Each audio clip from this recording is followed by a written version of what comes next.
So hello friends, कैसे हैं आप सभी लोग। उम्मीद करता हूँ आप लोग स्वस्थ होंगे, मस्त होंगे। पढ़ाई कैसी चल रही है। हम लोग पिछले लेक्चर में पार्ट 1 पढ़े थे, वन शॉट रिवीजन का पार्ट 1 पढ़े थे पिछले लेक्चर में। आज के लेक्चर में पार्ट 2 को डिस्कस करेंगे क्योंकि टाइम बहुत कम है। कल आपका फार्माकोलॉजी का एग्जाम है।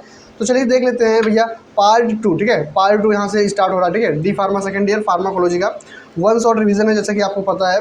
पार्ट 2 आज का लेक्चर है, जिसमें आज हम 5 क्वेश्चन को रिवाइज करेंगे। टॉप 20 के 5 क्वेश्चन को रिवाइज करेंगे। ठीक है, 100% क्वेश्चन यहीं से आएगा। मैं एक बार फिर से बोल रहा हूँ भैया, सिर्फ वन शॉट रिवीजन को देखिए और अच्छे से समझ के जाइए। क्वेश्चन यहीं से बनेगा। ठीक है, जो क्वेश्चन हम लोग पढ़ा रहे हैं, क्वेश्चन आपका यहीं से बनेगा। समझ में आ गया। चलो क्वेश्चन नंबर 6 यहाँ पे देख लेते हैं। Define bio transformation, explain type of bio transformation, reactions and factor influencing metabolism. Bio transformation को डिफाइन करना है। Explain types of bio transformation, bio transformation के टाइप्स को भी यहाँ पे आपको एक्सप्लेन करना है। उसके बाद भैया फैक्टर इन्फ्लुएंसेस, कौन कौन से फैक्टर्स होते हैं जो कि इन्फ्लुएंस करते हैं किसको, बायो ट्रांसफॉर्मेशन को। कौन कौन से ऐसे फैक्टर्स होते हैं जो बायो ट्रांसफॉर्मेशन को इन्फ्लुएंस करते हैं, ठीक है, उसको रोकते हैं। समझ में आ गया। चलो तो यहाँ पे थोड़ा फिगर के माध्यम से हम लोग समझते हैं कि आखिर बायो ट्रांसफॉर्मेशन होता क्या है ना। फिगर के माध्यम से यहाँ से हम लोग समझते हैं कि आखिर एक्चुअली में बायो ट्रांसफॉर्मेशन होता क्या है। समझ में आ गया। चलो देख लेते हैं बायो ट्रांसफॉर्मेशन का मतलब क्या होता है। आप सबसे पहले जो मेडिसिन खाते हैं, आप ड्रग्स खाते हैं ना, सबसे पहले आप ड्रग्स खाते हैं, वो एब्जॉर्ब होता है। क्या होता है, आपके बॉडी में एब्जॉर्ब होता है। ठीक है, एब्जॉर्ब हो गया। एब्जॉर्प्शन का मतलब क्या होता है, एब्जॉर्प्शन का मतलब ये होता है कि पेट में जाएगा, पेट से एब्जॉर्ब होकर आपके खून तक पहुंच जाएगा, उसी को बोलते हैं एब्जॉर्प्शन। आपके खून यानी जो आपके नस में खून दौड़ रही है, उस नस तक आपका वो क्या पहुंच जाएगा, ड्रग्स आपका पहुंच जाएगा, उसको बोलते हैं एब्जॉर्प्शन। दवाई के एब्जॉर्प्शन हो गया। ठीक है, दवाई के एब्जॉर्प्शन हो गया। अब उसके बाद डिस्ट्रीब्यूशन होगा। डिस्ट्रीब्यूशन का क्या मतलब होता है, डिस्ट्रीब्यूशन का मतलब ये होता है कि नस में तो पहुंच गया, जो दवाई है आपका नस में तो पहुंच गया, अब वो दौड़ेगा कहाँ तक, ऑर्गन तक, बॉडी ऑर्गन, जहाँ आपका चोट लगा है, लाइक आपका पैर में चोट लगा है। ठीक है, तो वो पैर तक जाएगा, पैर के टिश्यू तक जाएगा, ऑर्गन तक जाएगा। ठीक है, तो वो डिस्ट्रीब्यूशन का मतलब ये होता है कि जो ड्रग्स है वो आपके पूरे बॉडी के ऑर्गन एंड टिश्यू तक वो डिस्ट्रीब्यूट कराएगा, वो वितरण कराएगा, जिसको हिंदी में क्या बोलते हैं, हिंदी में भैया वितरण बोलते हैं। ठीक है, तो वितरण होगा। ठीक है, ठीक है, वितरण हो गया। वितरण होने के बाद वो अपना एक्शन शो करेगा। ठीक है, वितरण होने के बाद वो अपना एक्शन शो करेगा। एक्शन शो करने के बाद ड्रग का जो भी टॉक्सिसिटी बचती है, जो केमिकल फॉर्म में जो टॉक्सिसिटी बचती है, अब उसको क्या करना है, अब उसको बाहर निकालना है। लेकिन कैसे, अब उसको टॉक्सिसिटी केमिकल फॉर्म में तो बाहर निकाल नहीं सकते, केमिकली फॉर्म में बाहर निकाल सकते हैं, नहीं बाहर निकाल सकते। तो उसके लिए भैया बायो ट्रांसफॉर्मेशन होता है। क्या बायो ट्रांसफॉर्मेशन होता है। इसको हम मेटाबॉलिज्म बोलते हैं। क्या, मेटाबॉलिज्म, मेटाबॉलिज्म। इसी प्रोसेस को हम लोग मेटाबॉलिज्म भी बोलते हैं। अब ये कैसे होता है, जब डिस्ट्रीब्यूशन आपके ड्रग्स का हो गया, ड्रग्स का आपके डिस्ट्रीब्यूशन हो गया, वो अपना एक्शन भी शो कर लिया। अब एक्शन शो करने के बाद वो सीधा आपके लीवर में आ जाएगा। कहाँ, आपके लीवर में आ जाएगा। ठीक है, जो भी केमिकल फॉर्म में टॉक्सिसिटी, जो भी ड्रग्स का पार्ट बचा है, वो आपके लीवर में आ जाएगा। ठीक है ओके, लीवर में आने के बाद वो क्या था, केमिकल फॉर्म में था। जो आपका ड्रग्स है भैया, जो टॉक्सिसिटी ड्रग का है, वो केमिकल फॉर्म में, ऑब्वियसली आप केमिकल खाएंगे, ड्रग्स खाएंगे, तो वो केमिकल फॉर्म में ही रहेगा। ठीक है, तो केमिकल फॉर्म में रहेगा। तो भैया अब वो ड्रग्स का क्या होगा, अब केमिकल फॉर्म से वो वाटर सॉल्युबल में कन्वर्ट करेगा। ठीक है, जो आपका ड्रग्स है ये है केमिकल फॉर्म। ठीक है, केमिकली फॉर्म, ये केमिकली फॉर्म है। अब केमिकली फॉर्म कहाँ जाएगा, लीवर में जाएगा। ठीक है, लीवर में जाएगा। लीवर में क्या होता है, साइटोक्रोम P450, साइटोक्रोम P450 नाम का एक एंजाइम होता है। ठीक है, कहाँ होता है, हमारे लीवर में होता है। ये एंजाइम साइटोक्रोम P450 नाम का एक एंजाइम होता है, हमारे लीवर में होता है। ये एंजाइम क्या करता है, ये एंजाइम भैया केमिकल फॉर्म को वाटर सॉल्युबल में कन्वर्ट कर देता है। ये साइटोक्रोम P450 जो एंजाइम होता है, ये केमिकल फॉर्म को, हमारे जो ड्रग का केमिकल फॉर्म है, वो उसको वाटर सॉल्युबल बना देता है, ताकि हमारे बॉडी से आसानी से एलिमिनेट यानी बाहर निकाला जा सकता है यूरिन के माध्यम से। ठीक है, तो वाटर सॉल्युबल बन गया। क्या बन गया, वाटर सॉल्युबल बन गया। जो हमारा लीवर है वो वाटर सॉल्युबल बना दिया। वाटर सॉल्युबल बनाने के बाद यूरिन के माध्यम से बॉडी से बाहर निकल जाता है, यूरिन के माध्यम से बॉडी से बाहर निकल जाता है। इसी प्रोसेस को क्या बोलते हैं, बायो ट्रांसफॉर्मेशन। इसी प्रोसेस को बायो ट्रांसफॉर्मेशन कहा जाता है। समझ में आ गया। तो आई होप आपको ये समझ में आई होगी चीज़ें। ठीक है, चलो तो भैया अब आगे देख लेते हैं थोड़ा थियरी के माध्यम से, आखिर एक्चुअली में बायो ट्रांसफॉर्मेशन होता क्या है। आखिर एक्चुअली में बायो ट्रांसफॉर्मेशन होता क्या है। Bio transformation is the process by which drugs are chemically converted, जो ड्रग्स होता है केमिकली कन्वर्टेड होता है into body into more water soluble, body में किसके लिए? मोर वाटर सॉल्युबल बनने के लिए। जो आपका केमिकली फॉर्म में है उसको मोर वाटर सॉल्युबल बना दिया जाए। मेटाबोलाइट्स फॉर इजी एक्सक्रीशंस, ताकि हमारे बॉडी से इजी एक्सक्रीशंस एलिमिनेशन हो आए, यूरिन के माध्यम से बाहर निकाला जा सके। ठीक है, बायो ट्रांसफॉर्मेशन वह प्रक्रिया है जिसमें दवाएं शरीर से रासायनिक रूप से बदलकर अधिक जल में घुलनशील मेटाबोलाइट्स में परिवर्तित हो जाती है ना, मेटाबोलाइट्स जिसको बोलते हैं। मेटाबोलाइट्स में क्या होते हैं? कन्वर्ट हो जाती हैं, ताकि उनका उत्सर्जन आसानी से हो सके, ताकि बॉडी से बाहर क्या किया जा सके? एलिमिनेट किया जा सके आसान तरीके से। ठीक है, तो इसी को बोलते हैं भैया बायो ट्रांसफॉर्मेशन। समझ में आ गया? इसको मेटाबॉलिज्म भी बोलते हैं, कंफ्यूज मत होना। ठीक है, बायो ट्रांसफॉर्मेशन एंड मेटाबॉलिज्म एक ही प्रोसेस है। ठीक है, बायो ट्रांसफॉर्मेशन एंड मेटाबॉलिज्म एक ही प्रोसेस है। इसी को दो नाम से हम लोग जानते हैं, बायो ट्रांसफॉर्मेशन एंड मेटाबॉलिज्म। समझ में आ गया? चलो आगे देख लेते हैं। आगे भैया थोड़ा यहाँ पे इसके रिएक्शंस को देख लेंगे। इसको दो टाइप होते हैं। ठीक है, इसका जो है दो टाइप होता है मेनली, फेज़ 1 एंड फेज़ 2। इसका दो टाइप होता है, फेज़ 1 एंड फेज़ 2। इसको थोड़ा हम फिगर के माध्यम से समझते हैं, उसके बाद हम थियरी के माध्यम से समझेंगे। ठीक है, अब फेज़ 1 क्या होता है? देखो फेज़ 1 में सबसे पहले आपका ड्रग्स जाता है। ये देखो केमिकली फॉर्म में है। ठीक है, ये ड्रग्स आपका केमिकली फॉर्म में है। ठीक है, आपके बॉडी में ये ड्रग्स केमिकली फॉर्म में है। ये देखो ड्रग्स है। ठीक है, अब ये ड्रग्स सबसे पहले फेज़ 1 में जाएगा। कहाँ जाएगा? फेज़ 1 में जाएगा, मेटाबोलाइट्स होने के लिए। ठीक है, मेटाबोलाइट्स होने के लिए फेज़ 1 में जाएगा। अब साइटोक्रोम P450 नाम का एक एंजाइम होता है। कहाँ पे? हमारे लीवर में साइटोक्रोम P450 नाम का एक एंजाइम होता है जो कि ऑक्सीडेशन करवा के मेटाबोलाइट्स बना देता है। ठीक है, जो कि ऑक्सीडेशन रिएक्शंस करवाता है हमारे लीवर में कुछ रिएक्शंस होते हैं, आगे देखेंगे उसको भी। ठीक है, बस यहाँ पे थोड़ा मोटा मोटी आप समझ के चलो फिगर के माध्यम से, ताकि आपका कॉन्सेप्ट क्लियर हो जाए। ठीक है, तो ऑक्सीडेशन रिएक्शंस होगा हमारे लीवर में साइटोक्रोम P450 एंजाइम के साथ। ठीक है, साइटोक्रोम P450 एंजाइम के साथ ऑक्सीडेशन रिएक्शंस होगा। कहाँ पे? हमारे लीवर में। अब मेटाबोलाइट्स बन गया। ठीक है, मेटाबोलाइट्स आपका जो ड्रग्स है, यहाँ पे जो केमिकली वाला ड्रग्स है वो मेटाबोलाइट्स हो गया। मेटाबोलाइट्स होने के बाद वो रेनल एलिमिनेशन हो जाएगा। ठीक है, किडनी के माध्यम से एलिमिनेट यानी बाहर निकल जाएगा। ठीक है, यूरिन के माध्यम से। इतना समझ में आ गया? फेज़ 1 वाला रिएक्शन समझ में आ गया। ठीक है, अब देखो, अब यहाँ से कहानी में ट्विस्ट है, यहाँ पर ट्विस्ट है। अब देखो, जो ड्रग्स बहुत ज़्यादा हार्ड होता है, जो ड्रग्स आप जो खाते हैं, ऐसा तो है नहीं सब ड्रग्स आपके फेज़ 1 से आपकी किडनी से ही एलिमिनेट हो जाए। ठीक है, ऐसा तो है नहीं सारे ड्रग्स आपके यूरिन के माध्यम से ही एलिमिनेट हो जाते हैं। ठीक है, कोई ड्रग्स बहुत ज़्यादा हार्ड होता है जो कि मेटाबोलाइट्स नहीं हो पाता, किडनी के माध्यम से नहीं निकल पाता। ठीक है, किडनी के माध्यम से नहीं निकल पाता, यूरिन नहीं बन पाता, पानी में मतलब मोर वाटर सॉल्युबल कन्वर्ट नहीं हो पाता है। ठीक है, फेज़ 1 जो रिएक्शंस है वो ज़्यादा सॉल्युबल नहीं बना पाता, तो उसको कंजुगेशन रिएक्शन में डाल देते हैं। फेज़ 1 से डायरेक्ट उठा के कंजुगेशन रिएक्शन में डाल देते हैं। यहाँ पे देखो फेज़ 1 से डायरेक्ट कंजुगेशन रिएक्शन में कन्वर्ट कर दिया गया, जिसको बोलते हैं कंजुगेशन रिएक्शन। अब ये क्या करेगा? ये भैया या तो ये बाइलरी एलिमिनेशन करवाएगा। यहाँ पे देखो बाइलरी आपके स्टूल के माध्यम से। ठीक है, स्टूल के माध्यम से ये एलिमिनेशन करवाएगा। ठीक है, या तो इसको और मोर पोलर स्पीसीज बनाएगा, यानी और अधिक पानी में घुलनशील बनाएगा। ये देखो दो तरीके से एलिमिनेट करता है, या तो बाइलरी के थ्रू कर देगा, स्टूल के थ्रू कर देगा, या तो ज़्यादा वाटर सॉल्युबल बना के फिर से ये यूरिन के माध्यम से करेगा, मतलब फिर से ये यूरिन के माध्यम से एलिमिनेट करवाएगा, बाहर निकालेगा। देखो इसमें दो ऑप्शन है। सबसे पहला ऑप्शन है, पहली बात तो नो पोलर स्पीसीज में कन्वर्ट करके ये बाइलरी के माध्यम से यानी स्टूल के माध्यम से बाहर निकलवा देगा। समझ में आ गया? जो भी टॉक्सिसिटी है ड्रग्स का। सेकेंड थिंग्स ये है कि भैया मोर वाटर सॉल्युबल बना देगा, अधिक पानी में घुलनशील पदार्थ बना देगा। क्या फिर बनाने के बाद वो यूरिन के माध्यम से बाहर निकलवा देगा। समझ में आ गया इतना? तो यहाँ पे दो रिएक्शंस है। ठीक है, दो रिएक्शंस है, फेज़ 1 फेज़ 2। फेज़ 1 में बेसिकली नॉर्मली यूरिन के माध्यम से एलिमिनेट करवाता है, एंड अगर फेज़ 1 कोई रिएक्शन नहीं करवा पा रहा है तो उसको कंजुगेशन में कन्वर्ट करके फेज़ 2 से रिएक्शंस करवा दिया जाता है। समझ में आ गया? चलो अब थोड़ा थ्योरी के माध्यम से देख लेते हैं कि आखिर होता क्या है phase 1 reaction. Phase 1 reactions is also called non synthetic reactions. इसको नॉन सिंथेटिक रिएक्शंस भी बोला जाता है। इसका मेन उद्देश्य क्या होता है? The main aim of phase 1 reactions is to change और modify the drug into water soluble.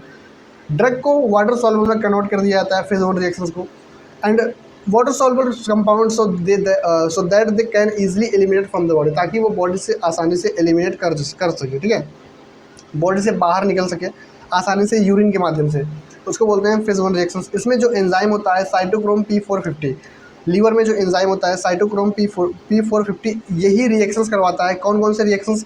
Oxidations, reductions, hydrolysis, cyclizations and decyclizations, ये कुछ रिएक्शंस है। ये रिएक्शंस करवाता है फेज़ 1 रिएक्शंस पे। ठीक है, और ये एलिमिनेशन करवाता है urine remove from the body, body से क्या करता है, यूरिन का एलिमिनेशन करवाता है। कौन? Phase 1 reaction. तो इतना आई थिंक समझ में आ गया होगा। नेक्स्ट पॉइंट है फेज 2 रिएक्शंस। फेज 2 रिएक्शंस में क्या होता है, मैंने आपको बताया कि फेज 2 रिएक्शंस में जो ड्रग का टॉक्सिसिटी का एलिमिनेशन फेज 1 नहीं करवा पाता वो फेज 2 करवाता है, जिसको कॉन्जुगेशन रिएक्शंस बोलते हैं। क्या? कॉन्जुगेशन रिएक्शंस बोलते हैं। Phase 2 reactions also called conjugation reactions. तो ये कॉन्जुगेशन रिएक्शंस में कन्वर्ट कर देता है। उसके बाद ये बाइलरी के थ्रू या तो एलिमिनेट करवा देगा आपके ड्रग के टॉक्सिसिटी को, या फिर ये मोर वाटर सॉल्युबल बना के यूरिन के थ्रू करवा देगा। इसका उद्देश्य क्या होता है? Um, if the compounds obtain from the phase 1 reaction, अगर कंपाउंड प्राप्त किए जाए फेज 1 रिएक्शन से प्राप्त किया जाए, ठीक है, is not water soluble, they then they undergo phase 2 reactions to become more water soluble. ये फिर फेज 2 रिएक्शन में चला जाता है, वहाँ पे और ज़्यादा वाटर सॉल्युबल बनता है आपका compounds, so that they can eliminate from the body easily, फिर आसानी से बॉडी से बाहर निकलता है, ठीक है, जिसको हम फेज 2 रिएक्शंस कहते हैं। इसमें कौन कौन से रिएक्शंस होते हैं? एसिटाइलेशंस, मिथाइलेशंस, इथाइलेशंस एंड ग्लूकुरोनाइडेशंस, ये कुछ रिएक्शंस हैं जो कि फेज 2 रिएक्शंस में होते हैं, ठीक है। तो ये इंपॉर्टेंट है, ये एग्जाम में आ सकता है, ठीक है। चलो यहाँ पे थोड़ा फिगर के माध्यम से समझते हैं। यहाँ पे ड्रग्स है। अब ड्रग्स फेज 1 रिएक्शन में गया। फेज 1 रिएक्शन में लेस वाटर सॉल्युबल कंपाउंड, यानी ज़्यादा वाटर सॉल्युबल कंपाउंड नहीं बन पाता है, इसलिए आसानी से एलिमिनेट नहीं हो पाता है। उसको कन्वर्ट कर दिया जाता है फेज 2 रिएक्शन, यानी कंजुगेशन रिएक्शन में डाल दिया जाता है। वहाँ पे वाटर सॉल्युबल कंपाउंड, मोर वाटर सॉल्युबल कंपाउंड बनता है, जिसके थ्रू ईजिली एलिमिनेट करवा दिया जाता है बॉडी से बाहर, ठीक है। चलो इधर समझ में आ गया। आगे देखते हैं फैक्टर्स अफेक्टिंग ड्रग मेटाबॉलिज्म। कुछ फैक्टर्स हैं जो कि इन्फ्लुएंस करते हैं, अफेक्ट करते हैं मेटाबॉलिज्म को, सही से नहीं होने देते हैं, ठीक है। सबसे पहला फैक्टर्स है age. Metabolism is reduce in infants and elderly person. जो शिशु होते हैं, जो छोटे बच्चे होते हैं, या फिर जो बहुत ज़्यादा एल्डरली हो जाते हैं, जो बहुत ज़्यादा वृद्ध हो जाते हैं, उनमें क्या होता है, मेटाबॉलिज्म का जो प्रोसेस होता है काफ़ी ज़्यादा कम हो जाता है, क्योंकि लीवर वगैरह उनका क्या होता है, काफ़ी ज़्यादा जो इन्फेंट्स होते हैं उनका तो न्यू लीवर होता है, ठीक है। तो इसलिए क्या होता है, मेटाबॉलिज्म का प्रोसेस बहुत स्लो होता है। एंड जो एल्डरली होते हैं उनके काफ़ी एजेड हो जाते हैं, जिससे क्या होता है, लीवर वगैरह डैमेज हो जाता है, ठीक है। तो इसके कारण क्या होता है, मेटाबॉलिज्म का जो प्रोसेस होता है, बायो ट्रांसफॉर्मेशन का जो प्रोसेस होता है, वो थोड़ा स्लो हो जाता है। तो एज क्या है, एज काफ़ी ज़्यादा मैटर करता है, ठीक है। तो ये एक फैक्टर है जो कि हमारे मेटाबॉलिज्म को इन्फ्लुएंस करता है, ठीक है। चलो सेकंड पॉइंट क्या है, जेनेटिक फैक्टर्स। जेनेटिक फैक्टर्स क्या होता है? जेनेटिक फैक्टर्स वेरिएशंस में इंक्रीज और डिक्रीज एंजाइम एक्टिविटी। कोई एंजाइम की एक्टिविटी को ये घटा देता है, ठीक है। आनुवांशिक भिन्नता एंजाइम की क्रिया को बढ़ा या फिर घटा देता है, इंक्रीज करता है या फिर डिक्रीज करता है, जिसके कारण जो मेटाबॉलिज्म होता है, बायो ट्रांसफॉर्मेशन होता है, जो बायो ट्रांसफॉर्मेशन होता है वो अफेक्ट हो जाता है, सही से नहीं होता है बॉडी में, ठीक है। तो एज हो गया पहला। सेकंड क्या है, जेनेटिक फैक्टर्स है। थर्ड क्या है, लीवर फंक्शंस। लीवर फंक्शंस क्या होता है, लीवर डिजीज़। अगर किसी को लीवर डिजीज़ है तो ऑब्वियसली इन्फ्लुएंस होगा, क्योंकि लीवर से ही तो मेटाबॉलिज्म प्रोसेस होता है। जब लीवर ही खराब रहेगा तो कैसे बायो ट्रांसफॉर्मेशन होगा। तो liver disease decrease drug metabolism, ये क्या करता है, मेटाबॉलिज्म को डिक्रीज कर देता है। यकृत रोग मेटाबॉलिज्म को कम कर देता है। समझ में आ गया। फोर्थ पॉइंट क्या है, nutrition and diet. Nutrition and diet क्या होता है, मेल न्यूट्रिशन और सर्टेन फूड्स में अफेक्ट मेटाबॉलिज्म। कुपोषण जो खाना होता है, कुपोषण खाना होता है, या फिर कुछ खाद्य पदार्थ ऐसे होते हैं जो मेटाबॉलिज्म को क्या करते हैं, प्रभावित कर देते हैं, ठीक है। कुछ ऐसे फूड्स होते हैं जो बायो ट्रांसफॉर्मेशन को क्या करते हैं, प्रभावित करते हैं, इम्पैक्ट करते हैं, ठीक है। तो न्यूट्रिशन एंड डाइट भी एक फैक्टर्स है जो कि इन्फ्लुएंस करता है। क्वेश्चन नंबर 7 देख लेते हैं। Define drug excretions, discuss various routes of excretion. Drug excretion क्या होता है? ड्रग एक्सक्रीशन क्या होता है? ड्रग एक्सक्रीशन वो प्रोसेस होता है, हमने अभी पीछे पढ़े हैं कि जो ड्रग्स आपका होता है वो बाहर कैसे निकलता है, बॉडी से बाहर कैसे निकलता है। मेनली जो ऑर्गन है, यूरिन यानी किडनी के थ्रू जो निकलता है, मेनली एक्सक्रीट आउट होता है। तो वही भैया जो ड्रग आपका बाहर निकलने के प्रोसेस को ही हम लोग क्या बोलते हैं, ड्रग एक्सक्रीशन बोलते हैं। तो आई थिंक आपको इतना समझ में आ गया होगा कि आखिर ड्रग एक्सक्रीशन होता क्या है। आपको मैंने बताया कि ड्रग एक्सक्रीशन का मतलब ये होता है कि जो आपकी बॉडी में जो ड्रग्स होता है उसको बाहर कैसे निकाला जा सकता है, ठीक है। तो मैंने अभी पीछे बात भी किया कि लीवर में कन्वर्ट होता है, मेटाबॉलिज्म होता है, फिर वहाँ से किडनी में जाता है, किडनी से क्या होता है, यूरिन के माध्यम से बाहर निकल जाता है। तो उसी को बोलते हैं ड्रग एक्सक्रीशन। तो ऐसा नहीं कि सिर्फ किडनी के माध्यम से ही निकलता है, यहाँ पे वेरियस रूट्स है, कई रूट्स के माध्यम से ड्रग एक्सक्रीट आउट होता है। जैसे पसीने, जो ग्लैंडरी वो होते हैं, ठीक है, पसीने के माध्यम से होते हैं, एंड बाइलरी स्टूल के माध्यम से होते हैं। तो कई वेरियस रूट्स होते हैं, उसके माध्यम से क्या होते हैं, ड्रग एक्सक्रीट आउट होता है बॉडी से। देख लेते हैं डेफिनेशन इसका क्या होता है। Drug excretion is the process by which a drug and its metabolites are removed from the body after metabolism. Drug excretion वह प्रक्रिया है जिसके द्वारा दवा और उसके उपापचय उत्पाद मेटाबोलाइट्स शरीर से बाहर निकलते हैं। शरीर से बाहर निकलते हैं जो मेटाबोलाइट्स होते हैं, जो ड्रग की टॉक्सिसिटी होती है, ठीक है, वो क्या होते हैं, शरीर से बाहर निकलते हैं, जिसी को बोलते हैं हम लोग ड्रग एक्शन बोलते हैं, ठीक है। यह it is final step of pharmacokinetics. यह फार्माकोकाइनेटिक का फाइनल स्टेप है। फार्माकोकाइनेटिक में 4 स्टेप थे, मैंने आपको बताया था। ADME, क्या ADME, absorption, distribution, metabolism and excretion. तो यह फार्माकोकाइनेटिक का लास्ट स्टेप है। कौन सा लास्ट स्टेप है, वही बता रहा है कि ये फार्माकोकाइनेटिक का लास्ट स्टेप है। समझ में आ गया इतना? चलो, रूट्स ऑफ ड्रग एडमिनिस्ट्रेशन, कितने रूट्स होते हैं, वेरियस रूट्स को डिवाइड करना है तो रूट्स देख लेते हैं। सबसे पहला जो है रेनल एक्सक्रीशन, किडनी, ठीक है। किडनी ये क्या होता है, ये मेजर एक्सक्रीशन है, मतलब मेनली जितने भी ड्रग एक्सक्रीशन होते हैं मेजर मोस्टली इसी से होते हैं, बाकी थोड़े थोड़े करके अदर रूट से होते हैं। जैसे drugs are excreted through kidney by urine. जो ड्रग्स होते हैं वो यूरिन के थ्रू क्या होते हैं, एक्सक्रीट आउट होते हैं। It is the major routes of excretion, ये मेजर होता है, ठीक है, ये मेजर रूट है ड्रग के एक्सक्रीशंस के। समझ में आ गया? दवाएं गुर्दे के माध्यम से मूत्र द्वारा बाहर निकलती हैं, यह प्रमुख उत्सर्जन मार्ग है। क्या है? प्रमुख उत्सर्जन मार्ग है। सेकेंड पॉइंट क्या है, बाइलरी एक्सक्रीशंस। बाइलरी का मतलब जो स्टूल के माध्यम से एक्सक्रीट आउट होता है। Drugs are excreted through bile into the intestine and eliminated in feces, जो फीसिस के माध्यम से होता है, ठीक है, मल के द्वारा, हिंदी में जिसको बोलते हैं मल के द्वारा, ठीक है। दवाएं पित्त के माध्यम से आंत में पहुंचती हैं, वहाँ आंत से क्या होती है, वो मल के द्वारा से बाहर निकल जाती है, ठीक है, आंत से मल के द्वारा से बाहर निकल जाती है, जिसको बोलते हैं हम लोग बाइलरी एक्सक्रीशन। समझ में आ गया? ओके।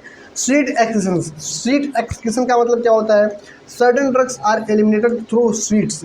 जो कुछ दवाएं होते हैं, जैसे पसीना नहीं आता है, बहुत से लोग बोलते हैं दवाएं खाने के बाद काफ़ी ज़्यादा पसीना होता है। क्या होता है? पसीना होता है। क्यों पसीना होता है? क्योंकि उसकी टॉक्सिसिटी आपकी पसीने से निकल रही है।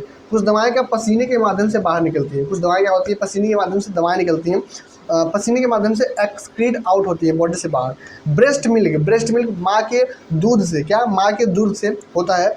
Some drugs are excreted through breast milk and may affect infants. और ये क्या करता है, इन्फेंट्स जो छोटे बच्चे होते हैं उसको भी अफेक्ट करता है, ठीक है, जो ब्रेस्ट फीडिंग होता है। कुछ दवाएं स्तन दूध के माध्यम से बाहर निकलती हैं, स्तन के दूध के माध्यम से बाहर निकलती हैं।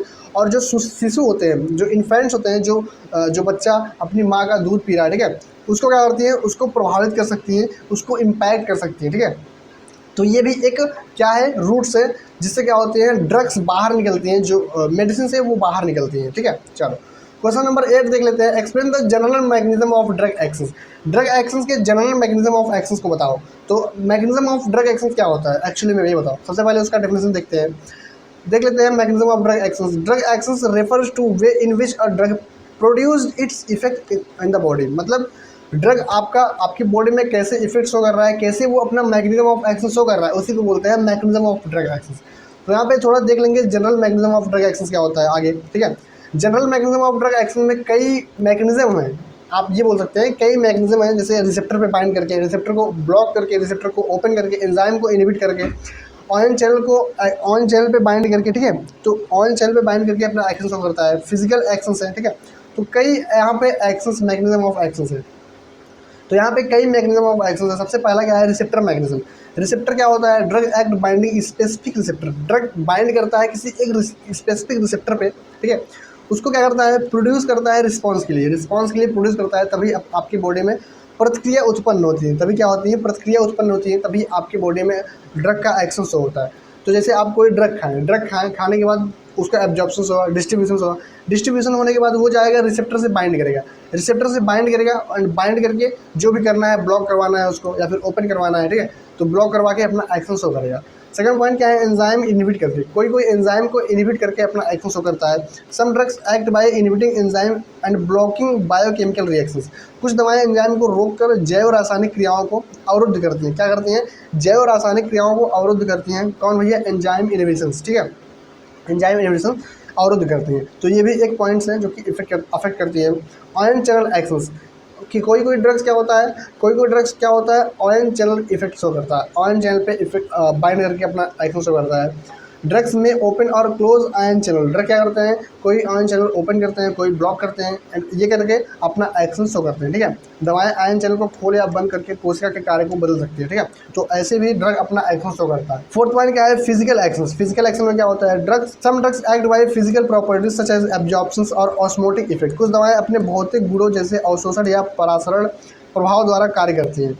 कुछ दवाएं क्या करती हैं, अपने फिजिकल एक्शन से करती हैं, कुछ दवाएं अपने भौतिक गुणों जैसे अवशोषण या परासरण प्रभाव द्वारा कार्य करती है। ठीक है, तो ये भी एक क्या है, ये भी एक एक्शन मैकेनिज्म ऑफ एक्शन है।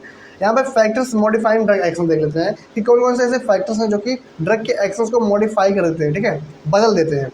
सबसे पहले एज है, मैंने आपको बताया था पिछले टॉपिक में कि एज क्या होता है। इन्फेंट्स, इल्डरली इन्फेंट्स में क्या होता है, इन्फेंट्स में चिल्ड्रन में क्या प्रॉब्लम होती है, वो क्या होते हैं, वो नए नए इन्फेंट्स होते हैं, उनमें सही से अपना एक्शन शो नहीं कर पाता है, डेवलप नहीं हो पाता है सही से रिसेप्टर वगैरह। ठीक है, तो इससे क्या होता है, इससे अपना एक्शन शो कर सकता है। इससे क्या होता है, इससे ड्रग का एक्शन बदल सकता है, मॉडिफाई हो सकता है। ठीक है, बच्चे और वृद्ध दवाओं पर अलग प्रतिक्रिया दे सकते हैं। बच्चे और वृद्ध पे दवाएं अपना अलग प्रतिक्रिया दे सकती हैं, वो क्या होती हैं, मॉडिफाई हो सकती हैं। सेकंड पॉइंट क्या है, बॉडी वेट। बॉडी वेट अगर ज़्यादा है तो उससे भी क्या होता है, मॉडिफाई हो जाएगा।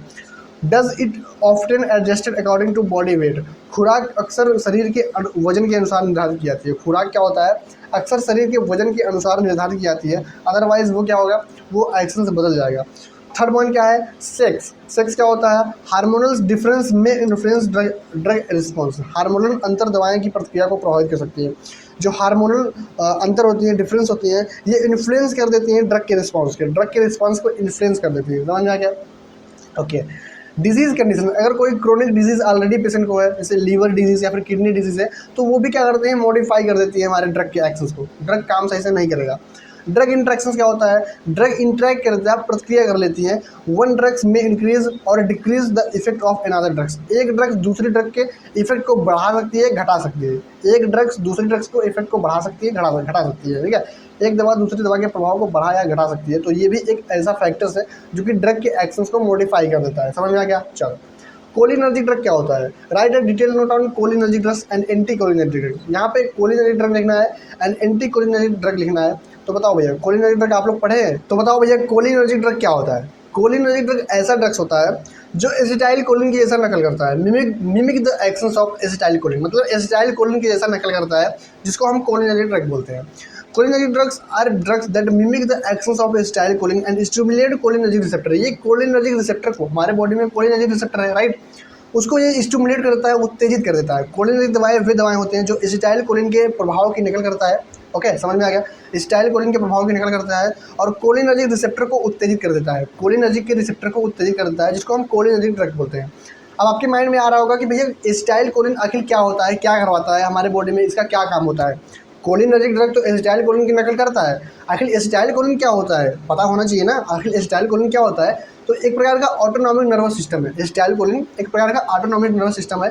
ये रेगुलेट करता है किसको, इनवॉल्यूंटरी फंक्शंस को। हमारे बॉडी में वॉल्यूंटरी फंक्शन होता है एंड इनवॉल्यूंटरी फंक्शंस होता है। वॉल्यूंटरी फंक्शन का मतलब ये होता है, मैं आपको पढ़ा रहा हूँ, अपना हाथ हिला रहा हूँ, ठीक है, मैं अपना सर इधर उधर कर पा रहा हूँ, तो ये किस में आएगा, ये वॉल्यूंटरी फंक्शन में आएगा। ये किस में आएगा, ये वॉल्यूंटरी फंक्शन में आएगा। एंड सेकंड पॉइंट क्या है, इनवॉल्यूंटरी फंक्शन। इनवॉल्यूंटरी फंक्शन वो होता है जो आपके कंट्रोल में, जो चीज़ें आपके कंट्रोल में नहीं होती हैं। जैसे हार्ट रेट घट जाता है, तो क्या आप जानबूझ के घटा देंगे हार्ट रेट। जैसे इंक्रीज सलाइवेशंस, जो सलाइवेशंस होता है वो बढ़ जाता है, तो आप जानबूझ के सलाइवेशंस बढ़ा देंगे अपने बॉडी में। डाइजेशन स्टिमुलेट, डाइजेशन को आप उत्तेजित कर सकते हैं, नहीं कर सकते हैं।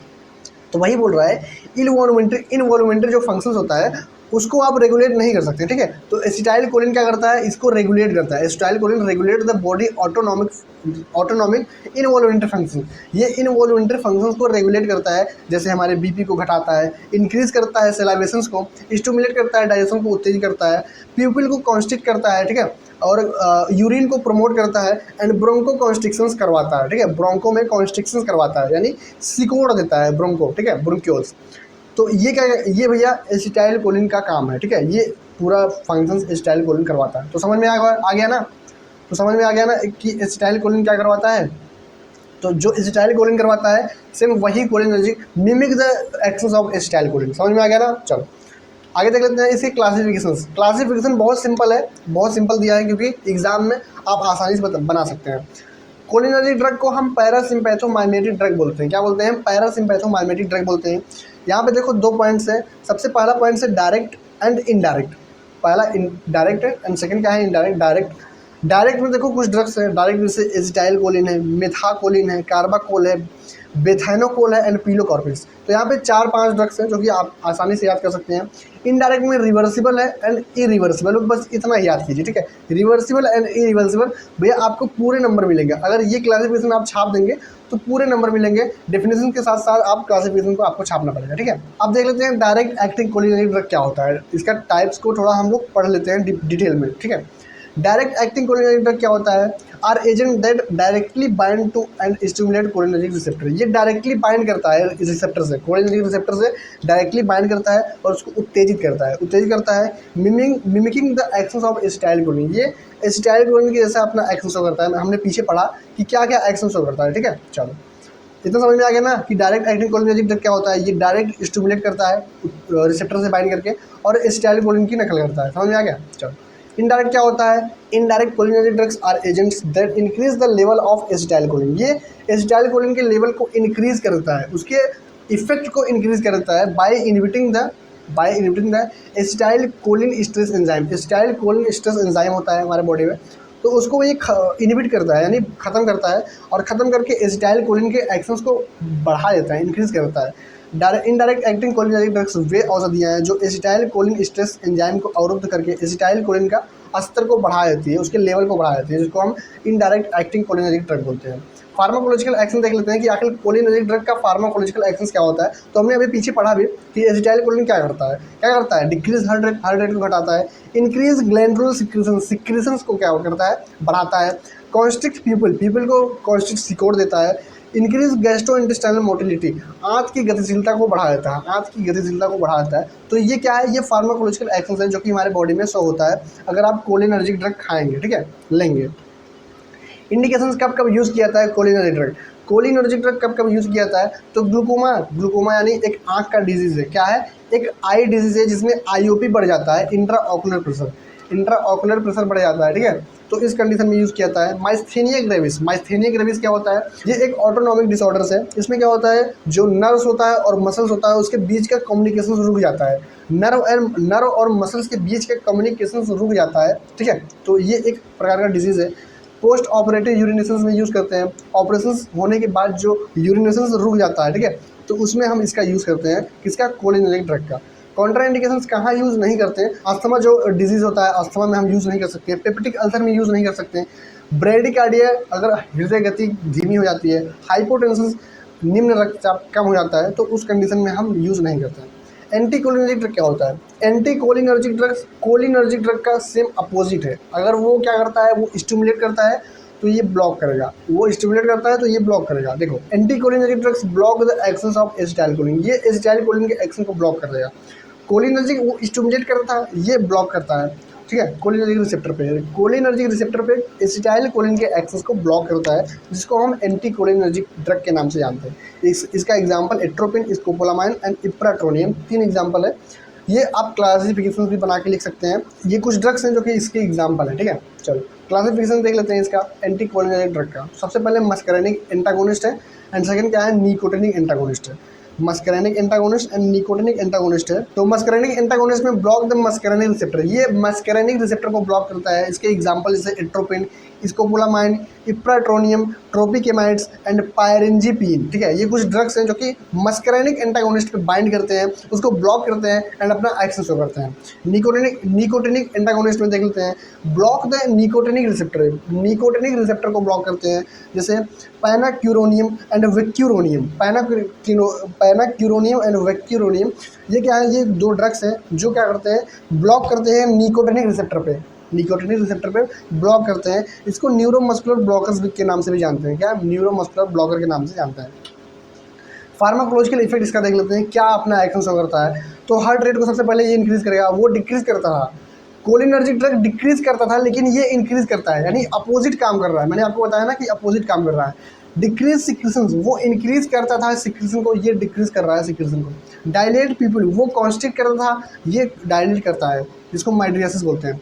डिक्रीज गैस्ट्रो इंटेस्टाइनल मोटिलिटी, आंत की गतिशीलता को कम करता है, यानी कमवा सेम करेगा लेकिन अपोजिट करेगा, ठीक है, काम सेम करेगा लेकिन अपोजिट करेगा, ठीक है। चलो, इंडिकेशन कहाँ कहाँ यूज़ किया जाता है? अस्थमा में, मोशन सिकनेस, यानी मोशन सिकनेस का क्या मतलब होता है? मोशन सिकनेस का मतलब ये होता है कहीं आप ट्रेवल कर रहे हैं, वहाँ पे आपको वोमिटिंग वगैरह हो रहा है, तो उसको मोशन सिकनेस बोलते हैं।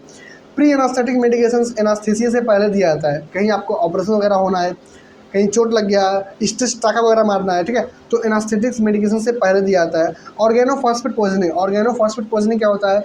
बॉडी में एसिटाइल कोलिन की मात्रा ज़्यादा हो जाती है तो ऑर्गेनोफॉस्फेट पॉइजनिंग हो जाता है, तो उस कंडीशन में हम यूज़ करते हैं एंटी कोलिनर्जिक ड्रग, ठीक है। ओके, आगे बढ़े। कॉन्ट्रा इंडिकेटेड क्या है, कहाँ यूज़ नहीं करना है? तो ग्लूकोमा, मैंने आपको बताया कि ग्लूकोमा एक आई डिजीज है जो कि इंट्राऑकुलर प्रेशर को घटा देता है। प्रोस्टैटिक हाइपरट्रॉफी का क्या मतलब होता है? प्रोस्टेट बढ़ जाता है, प्रोस्टेट ग्लैंड हमारे बॉडी में बढ़ जाता है। ट्रैकीकार्डिया, हृदय जो होता है वो तेज़ धड़कने लगता है। इंटेस्टाइनल ऑब्स्ट्रक्शंस, आंत में क्या होता है? रुकावट हो जाता है, इंटेस्टाइनल ऑब्स्ट्रक्शंस हो जाता है, ठीक है। तो यहाँ पे हम यूज़ नहीं करते हैं एंटी कोलिनर्जिक ड्रग का, ठीक है। क्वेश्चन नंबर 10 देख लेते हैं, classify adrenergic and anti adrenergic drugs. Adrenergic drug क्या होता है एंड एंटी एड्रेनर्जिक ड्रग क्या होता है, तो हम इसको भी देख लेते हैं। एड्रेनर्जिक ड्रग्स क्या होता है भैया? Adrenergic drugs are drugs that stimulate adrenergic receptor, ये एड्रेनर्जिक के रिसेप्टर को स्टिमुलेट करता है, जैसे अल्फा हो गया, बीटा रिसेप्टर होता है। Alpha receptor and beta receptor ये एड्रेनर्जिक रिसेप्टर्स है। ये क्या करता है? इसको स्टिमुलेट, उत्तेजित करता है by mimicking the actions of adrenaline और नॉर एड्रेनलिन। ये एड्रेनलिन और नॉर एड्रेनलिन के जैसे नकल करती है, ये वैसा काम करती है, ठीक है। तो ये एड्रेनलिन और नॉर एड्रेनलिन के प्रभाव के जैसा नकल करती हैं और ये अल्फा और बीटा रिसेप्टर को उत्तेजित करती हैं, ठीक है, स्टिमुलेट कर देती हैं, जिसको हम एड्रेनर्जिक ड्रग्स बोलते हैं। समझ में आ गया? क्लासिफिकेशन देख लेते हैं एड्रेनर्जिक ड्रग का। एड्रेनर्जिक ड्रग्स में सबसे पहले डायरेक्ट एक्टिंग है, फिर इनडायरेक्ट एक्टिंग है, फिर मिक्स्ड एक्टिंग है। तो सबसे पहले हम डायरेक्ट पढ़ते हैं। Direct acting adrenergic, this drugs act bye directly on adrenergic receptor, ये डायरेक्टली एड्रेनर्जिक के रिसेप्टर पे बाइंड करती है, ठीक है, एक्ट करती है। एग्जांपल क्या है? Adrenaline, nor adrenaline, dopamine, phenylephrine, salbutamol. तो कुछ यहाँ पे ड्रग्स एग्जाम्पल है, इसको आपको इंपॉर्टेंट है, याद करना पड़ेगा, ठीक है। तो ये ड्रग्स आपको याद करना ही पड़ेगा। तो डायरेक्ट एक्टिंग का क्या मतलब है? ये डायरेक्ट एक्ट करती है हमारे एड्रेनर्जिक रिसेप्टर पे। कुछ ड्रग्स हैं, ये ड्रग्स आप याद कर लीजिएगा, ठीक है। इनडायरेक्ट एक्टिंग क्या है? These drugs increase the release of nor adrenaline from the nerve ending, ये दवाएं नर्व एंडिंग से नॉर एड्रेनलिन के स्त्राव को बढ़ाती है, नर्व एंडिंग से, ठीक है। ये दवाएं क्या होती हैं? नर्व के एंडिंग से, जो नर्व्स होते हैं उसके एंडिंग से नॉर एड्रेनलिन के स्त्राव को बढ़ाती हैं, ठीक है। जैसे एग्जाम्पल क्या है? अम्फेटामाइन, टायरामाइन, अम्फेटामाइन एंड टायरामाइन, ये कुछ एग्जाम्पल है जो कि आपको याद करना पड़ेगा। थर्ड पॉइंट क्या है? Mixed acting adrenergic drugs, these drugs act both directly और on receptors and indirectly by releasing nor adrenaline, ये दोनों तरीके से काम करता है। डायरेक्ट एक्टिंग के तरीके से भी काम करता है एंड इनडायरेक्ट एक्टिंग के भी तरीके से काम करता है, यानी बोथ तरीके से, यानी दोनों तरीके से काम करता है। ये दवाएं सीधे रिसेप्टर पर भी काम करता है और अप्रत्यक्ष रूप से नॉर एड्रेनलिन को छोड़कर भी काम करता है, ठीक है। एग्जाम्पल क्या है? इफिड्रिन, एग्जाम्पल क्या है? इफिड्रिन। समझ में आ गया? चलो, ये सब भैया याद करना पड़ेगा आपको, तभी आपका काम हो पाएगा। Uses of adrenergic drugs, uses देख लेते हैं। आखिर एड्रेनर्जिक ड्रग कहाँ यूज़ किया जाता है? तो एनाफाइलेक्टिक शॉक में, एनाफाइलेक्टिक शॉक में यूज़ किया जाता है, अस्थमा में यूज़ किया जाता है, कार्डियक अरेस्ट में एंड हाइपोटेंशन में। तीन जगह चार पॉइंट्स हैं, तीन चार पॉइंट्स हैं, तो आई थिंक आपको याद ही हो जाएगा, ठीक है। Anaphylactic shock, asthma, cardiac arrest and hypotension में यूज़ किया जाता है। एंटी एड्रेनर्जिक ड्रग क्या होती है ये भी देख लेते हैं। एड्रेनर्जिक पढ़ लिए, अब एंटी एड्रेनर्जिक, ये क्या होता है? एड्रेनर्जिक का सेम अपोजिट होता है, एड्रेनर्जिक ड्रग का सेम अपोजिट ड्रग्स होता है, यानी अगर वो ब्लॉक करेगा तो ये ओपन करेगा, अगर ये ब्लॉक करेगा तो वो ओपन करेगा, ठीक है। तो जैसे ये ब्लॉक करेगा तो वो स्टिमुलेट करेगा, ठीक है। तो सेम अपोजिट काम करती है। Anti adrenergic drugs block adrenergic receptors and inhibit the actions of adrenaline and nor adrenaline, वो स्टिमुलेट करता था, ये इनहिबिट कर रहा है एड्रेनलिन एंड नॉर एड्रेनलिन के एक्शंस को। ये क्या करता है? ये इनहिबिट यानी खत्म करता है, लेकिन एड्रेनर्जिक ड्रग क्या करता था? वो स्टिमुलेट करता था, ठीक है, वो उत्तेजित करता था। समझ में आएगा? चलो, इतना समझ में आ गया ना एंटी एड्रेनर्जिक ड्रग का क्या काम है। क्लासिफिकेशन देख लेते हैं, क्या है क्लासिफिकेशन। अल्फा ब्लॉकर्स है, बीटा ब्लॉकर्स है, ठीक है। तो यहाँ पे अल्फा ब्लॉकर्स देख लेते हैं। These drugs block alpha receptor, ये ड्रग्स क्या करती हैं? अल्फा रिसेप्टर को ब्लॉक करती हैं। Example prazosins and phentolamine, prazosins and phentolamine, ये कुछ एग्जाम्पल है। तो एग्जाम्पल आप ऐसे लिख देंगे तो काम हो जाएगा, दो एग्जाम्पल आप लिख देंगे तो काम हो जाएगा आपका। तो अल्फा रिसेप्टर में अल्फा रिसेप्टर को ब्लॉक करते हैं, एग्जाम्पल दो याद कर लेंगे। बीटा ब्लॉकर में बीटा रिसेप्टर को ब्लॉक करते हैं, प्रोप्रानोलोल एंड एटानोलोल। प्रोप्रानोलोल एंड एटानोलोल ये दो एग्जाम्पल हैं, ठीक है। तो भाई सिंपल है, अल्फा ब्लॉकर अल्फा रिसेप्टर को ब्लॉक करता है, बीटा ब्लॉकर बीटा रिसेप्टर को ब्लॉक करता है। ड्रग्स प्रोप्रानोलोल एटानोलोल एंड अल्फा में प्राजोसिन फेंडोलामाइन। बस सिंपल है, इतना तो याद ही हो जाएगा। यूजेस एंटी एड्रेनर्जिक ड्रग का यूजेस क्या है? हाइपरटेंशन में यूज़ किया जाता है, बीपी बढ़ गया, एंजाइना पेक्टोरिस जो छाती में दर्द होने लगता है, लैक ऑफ ऑक्सीजन की कमी के कारण। एरिथमिया अनियमित हृदय गति, जो हृदय गति होती है वो अनियमित हो जाती है। एंजाइटी चिंता अगर हो रहा है तो उसमें हम एंटी एड्रेनर्जिक ड्रग का यूज़ करते हैं। समझ में आ गया? चलो, तो आज के लेक्चर में भैया हम लोग 5 क्वेश्चन को रिवाइज किए, ठीक है। 6 से लेकर 10 क्वेश्चन को रिवाइज किए, ठीक है। तो आज के लेक्चर में हम लोग 5 क्वेश्चन को रिवाइज किए। पार्ट बी भी आज के लेक्चर पार्ट 2 भी आज के लेक्चर में खत्म हुआ। पार्ट 2 भी आज के लेक्चर में खत्म हुआ, रिवाइज आपका हो गया। अब भैया पार्ट 3 आएगा जिसमें 5 क्वेश्चन को रिवाइज किया जाएगा। तो चलो मिलते हैं पार्ट 3 के लेक्चर में, तब तक कि आप ऐसे ही पढ़ते रहिए। एग्ज़ाम कल है, आपके लिए बेस्ट लक।